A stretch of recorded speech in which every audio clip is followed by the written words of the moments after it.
Well, one of the first things I learned was that when I was born, there was no Israel. So where did this come from? Well, what I discovered was that there was a movement that began over a century ago and began operating in Europe and in the United States. It was and is a political movement that has profoundly and negatively impacted our country. It has tragically impacted the Middle East, and it has dangerously impacted the entire world. And yet most of us, I think, have never heard of it and could certainly not define it. It's political Zionism. This was a movement to create a Jewish state in Palestine. It began in the late 1800s. Well, let us look at Palestine in the late 1800s. It was what we largely think of now as a somewhat multicultural land, in that it was about 80% Muslim, about 15% Christian, and about 5% Jewish, all living together quite successfully. There are mosques, synagogues, churches throughout Palestine, throughout the Middle East, and throughout North Africa. These populations had been living without conflict for centuries. But this movement was created largely in Israel, largely in Europe, and then taken up at the same time in the US, to create a Jewish state on land that was already inhabited, in which 95% were not Jewish. Therefore, this would involve, and this was known by the leadership, even though many followers didn't know it, this would mean that 95% of those people were going to be dispossessed by money, if possible, by force, if necessary. This was written in Zionist journals early on. Now, my book and my talk concentrates on the U.S. aspect of all of this. What surprised me in my research is how early and how active this movement was in the United States, a movement I'd never heard of, although I was born here, and my parents were born here, and some ancestors go back to the beginning. It turns out that this was a very significant movement long before my parents were born. And then by 1910, there were already 20,000 Zionists in the U.S. They included lawyers, professors, and businessmen. It was already in 1910 a movement to which congressmen listened. Then in 1912, we had a very significant development. A prominent lawyer named Louis Brandeis became a Zionist. Brandeis not only didn't just become a Zionist, within about 2 years, he then became the head of World Zionism. This was public. It's not some secret knowledge, it's just that most of us don't know it. And then within a few years, he was also a Supreme Court justice, named by Woodrow Wilson. When you're a Supreme Court justice, you're supposed to resign your various board memberships and affiliations, because you're supposed to not have any conflict of interest but be neutral. So he did resign his leadership of World Zionism, but in reality he continued it. He would receive reports in his Supreme Court chambers by his loyal lieutenants, and then he would give them directives to go out and to follow in work for Zionism. And this is mentioned in a number of very reliable books. If you get my book, you'll see that my book is over half footnotes. It's all cited. By the way, one of his loyal lieutenants also went on to become a very prominent Supreme Court justice, Felix Frankfurter. So I'd read that. That to me was shocking right there. But then I discovered something more. So I'll give you my citations for this next information so you can evaluate whether you find it reliable or not. The way I did my research is I would read books, then I would look at their footnotes to see where they had gotten that information. Then I would often get those books and read those footnotes, and then order those books and read those footnotes, and on and on. So one of the books that I read was really a fairly well-known one, Israel in the Mind of America, published by a very mainstream establishment publisher, and the author was a very mainstream author. He had been diplomatic correspondent for the New York Times. He had been at Harvard. He had written a number of well-regarded, very establishment nonfiction books. Well, in this book, he had a few pages in which he told about a secret Zionist society that had operated in the United States, of which Louis Brandeis, while a Supreme Court justice, had been a leader. So I looked at where he got that information, and I went to that source. It turned out to be from a scholarly journal called the American Jewish Historical Quarterly, a very respected journal. So then I looked at the author. Well, is this a reliable author? Who wrote this very, to me, explosive information? And turned out to be a well-regarded Israeli historian at a mainstream Israeli university. She had written an article in 1975 called The Parashim, a secret episode in American Zionist history. And she told about what this was, an elitist secret society. The word meant Pharisees and separate. They would go around the country and influence people to push this Zionist agenda. By the way, at this time, the Jewish population were not Zionists at all. The large majority were not Zionists. Many were opposed to Zionism. This was a very fringe element to a certain regard. Then in this secret society, they even had a secret induction ceremony, so that when somebody joined this society, and their membership included professors and Harvard, recent Harvard graduates, and doctors, significant people around the country were sometimes members. And in this initiation ceremony, they were told by the inductor, and they swore to this, "Until our purpose shall be accomplished, you will be the fellow of a brotherhood whose bond you will regard as greater than any other in your life, dearer than that of family, of school, of nation." As early as November 1915, a leader of the Parashim went around suggesting that the British might gain some benefit from a formal declaration in support of a Jewish national homeland in Palestine. Those of you who have heard of the Balfour Declaration that came in 1917 might find this relevant. I'll get into that a little bit more. Let's remember what was going on during this time period now in the world, especially that involved Britain. Well, of course, in 1914 began what was called at that time the Great War of massive carnage.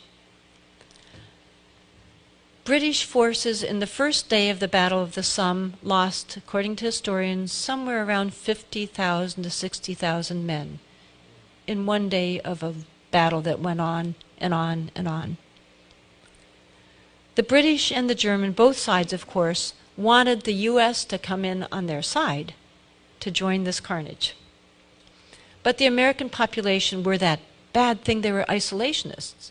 They didn't want to go kill and be killed in a foreign, pointless war. In fact, Woodrow Wilson was elected with the slogan, "He kept us out of the war." But of course, as you know, with hindsight, no, he didn't. Well, what happened is that the Zionists leaders, some of them in Britain, a man named Chaim Weizmann, who is quite well known, went to the British government and said, well, we can help you win this war. Now, why would they want to do that? Because the war wasn't just against Germany, it was against the Ottoman Empire. The Ottoman Empire held Palestine. Palestine was under the Ottoman Empire. So by defeating them, the British would come into control of Palestine. So the Zionists went to the British and said, we can help you get the United States into the war. Our Zionist colleagues in the United States, for example, they said in writing, Louis Brandeis, who is close to President Wilson, can help to do that.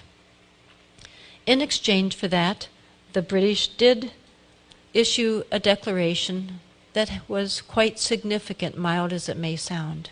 It was really considered a gentleman's agreement This is written about in a number of books. Just most of us don't know this about our own history. So the Balfour Declaration was basically a promise that the British would help to facilitate the Zionist objective of creating a Jewish state in Palestine. After the British, of course, did win, then at the Paris peace talks, the Zionists pushed this wording into the mandate in which Britain took charge of. Then jumping ahead to some of the American aspects again, then we find during the 30s and the 40s, in Palestine itself, the violence increased. Naturally, as soon, when there was colonization beginning around the turn of the century to a land with the intention of pushing out the land, the indigenous population at some point is going to wake up, and there will be violence. That has happened in the early 20s, and again in 1929. There was violence between the two populations. Then as now, the large number of those killed were the Palestinians. So as the violence increased, there were some terrorist organizations created in Palestine by the Zionists. One of them led by in fact, two of them led by future Israeli prime ministers. And those terrorist organizations in Palestine, the Irgun and the Stern Gang, it turns out had front groups in the United States with duplicitous names. And they were funneling massive amounts of money and weaponry to these terror groups in Palestine. They put on major pageants where Supreme Court justices attended and thousands of people attended. They were very prominent. One of them was led by a man named Peter Bergson, people thought. His real name was Hillel Cook. He was the operative for the Irgun. I looked into one of the leaders a bit more, just because I needed to find out his first name. When you're writing a book, you can't just write someone's last name, you need to know their first name. And I had heard about another leader of one of these types of front groups connected to killing in Palestine. And his name was Rabbi Korf, but I didn't know the first name. None of the books that I had a few paragraphs of them, but none of them gave his first name. So I looked into it on the internet, tried to do various searches, and eventually I came up with a UN report that gave his first name, Baruch Korf, and told a little bit about a plot he was part of. Using those search terms, I then could put in more information into my search bar, and suddenly all these PDFs of American newspapers popped up, all of these returns. It turned out that Rabbi Baruch Korf was part of a cell in Paris that was planning to fly an airplane and bomb Britain after the war. Britain that had just defeated Hitler. But they were so angry at the British because the British were not allowing a large enough Jewish immigration into Palestine. So they were going to kill the British. So Baruch Korf and his section of the Stern Gang had this plan, but there was one problem. They didn't know how to fly an airplane. They weren't pilots. So they needed to find somebody, and they recruited a young American aviator named Reginald Gilbert, I discovered. Reginald Gilbert had been an ace during the war. He was in Paris, and they recruited him to fly the airplane for them. He pretended to go along with the plot, but then he went to the American Embassy. And the American Embassy informed the Paris police and Scotland Yard. So for a week, he pretended to go along with this cell. And then when it came time to actually take off, to fly the plane, to drop these incendiary bombs onto the foreign ministry, they were caught. By the way, the original plan had been to bomb Parliament, but then they decided they hated the foreign ministry more. And Gilbert at one point had said to them, well, what if I can't find the foreign ministry in the London fog? They didn't have this degree of instrumentation we have today, and that was a real possibility. And they said, then just drop them anywhere. Kill anybody. All British are our enemy. So they were caught. Korff was in prison for a few months in Paris, and he eventually got off. He had very powerful friends in the United States. But I was curious about him. I looked into him some more. This was so astounding to me, and none of these, dozens and dozens of books I have, none of them had this story in there at all. And so in looking at him, I discovered that later in life, he was a friend of Richard Nixon. In fact, it was reported that he had helped to influence Nixon's policies on the Middle East. In fact, Nixon, sort of in a fond way, called him my rabbi. Now, the precursor to today's very powerful Israel lobby was a group called the American Zionist Emergency Council, AZEC. This was formed in around 1940, and by 1943 had a budget of $500,000 at a time when a nickel bought a loaf of bread. Within a few years, they had maneuvered their way into access to an even far larger sum, in which they had access to $14 million in 1941 and $150 million by 1948. That's the equivalent in today's dollars of $1 trillion to use to manipulate the United States. So they targeted with that money every sector of U.S. society. This isn't ancient history. They had annual reports, they had directives, all of this was written down on paper. They targeted congressmen, Christian clergy, editors, professors, business and labor, Jewish war veterans. They published books all over. They had 400 local committees. There were massive campaigns throughout the country. They also worked especially to manufacture Christian support. They secretly funded sort of Christian groups that would push the same Zionist ideology. They funded books that became huge bestsellers. It was an enormously successful campaign throughout the country. Even though during this time there was a great deal of opposition to Zionism by many different groups, by Christian leaders, by State Department, Pentagon, intelligence agencies, Jewish anti-Zionists, many people were opposed to it. Two of the most celebrated Christian pastors opposed it on religious and moral grounds.